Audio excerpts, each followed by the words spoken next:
अभी हम सारे तीनों जो है ना भाई मिलकर सूरज को दिखाएंगे आंखें। आप ये देखें हम कितने। अस्सलाम वालेकुम दोस्तों, हम पहुंच गए हैं बागे जना। ये है सुख और चैन। इसकी बनाएंगे हम एक मिसवाक। लो जी, मिसवाक यहाँ से एक बनाते हैं। सुख और चैन जिसको मिल जाए उसको और क्या चाहिए। हमारे तो हमें पूरा दरख्त ही मिल गया सुख और चैन का। ये गेट नंबर 3 है, इम्तिहानी मराकज़ के बिल्कुल साथ।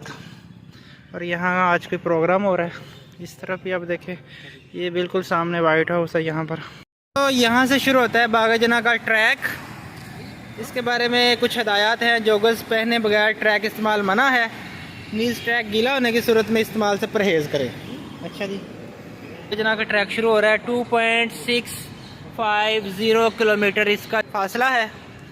2.5 किलोमीटर से ज़्यादा फासला है इसका। और इसके साथ आप ये देखें, बड़े ही खूबसूरत बागे जना में मौसम बहार के फूल। ये जगह जगह क्यारियाँ बनी हुई हैं। और यहाँ भी एक सुख और चैन है, ये सामने आप देखें। खूबसूरत फूल हैं, शेप्स बनी हुई हैं। ये भी थोड़े से और बेहतर हो जाएंगे।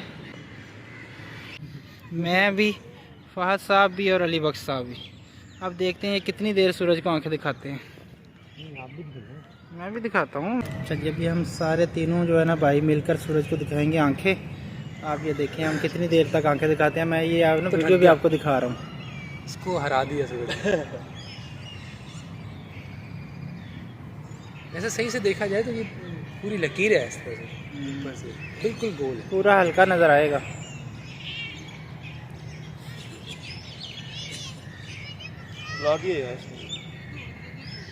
अशरफुल मखलूक़ात कहा गया है, तो क्या इंसान में इस सूरज से भी ज़्यादा ताकत है? बिल्कुल। या मर्तबे में इसको ज़्यादा रखा गया है, या सलाहियतों की बुनियाद? अब भी जो है ना कंसंट्रेट करें सूरज पे।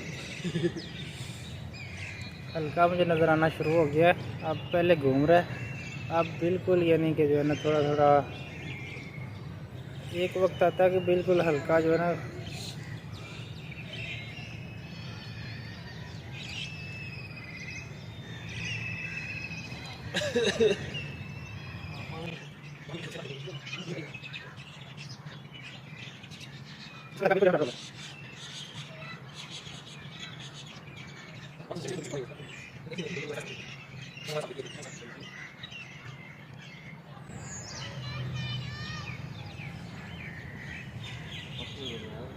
कितनी देर हो गई है?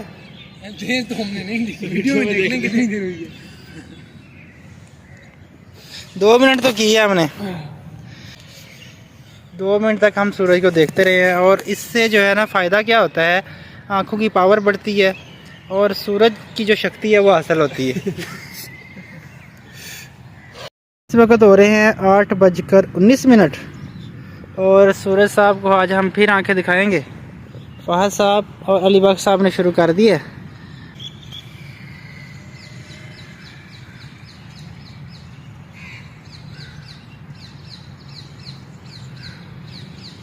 अब दोबारा जो है ना देखना मुश्किल हो रहा है।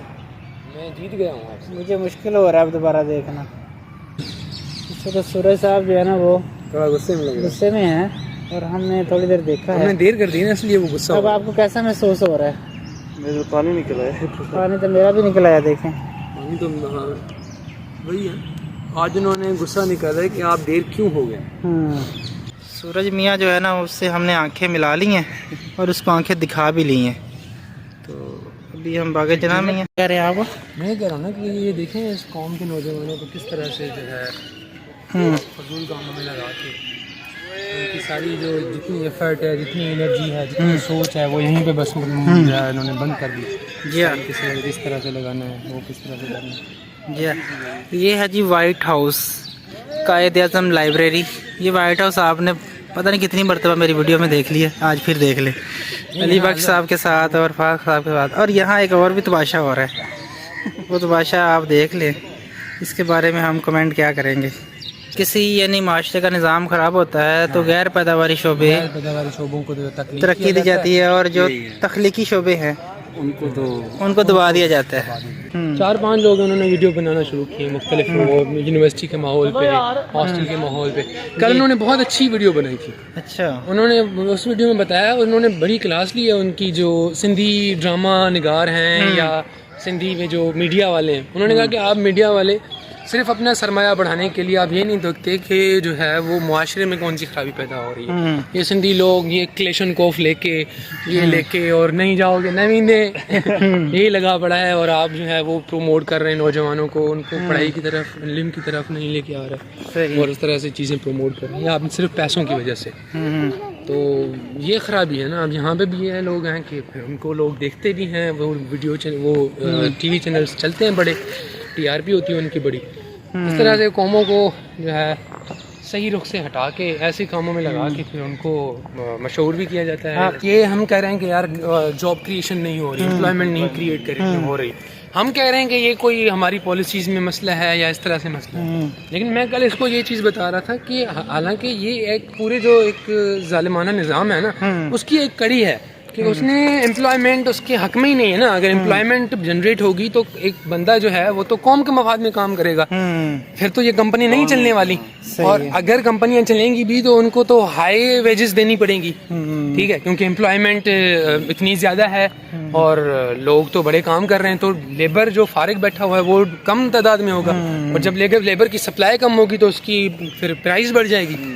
इसी तरह से ये सरमायादारी निज़ाम ने जो ये अपना एक हरबा इस्तेमाल किया हुआ है प्राइवेट कंपनीज वालों ने, उनको सिर्फ फ़रोग देने के लिए उन्होंने क्या किया कि उन्होंने एम्प्लॉयमेंट को ख़त्म कर दिया, एम्प्लॉयमेंट जनरेट होने ही नहीं दी।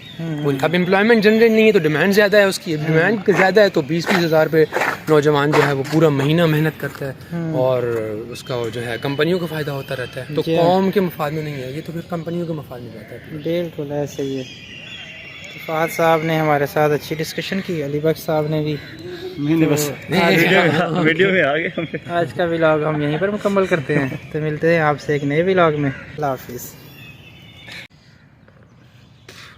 ये है एक और बगीचा सामने ट्रैक के साथ, एक वो है उधर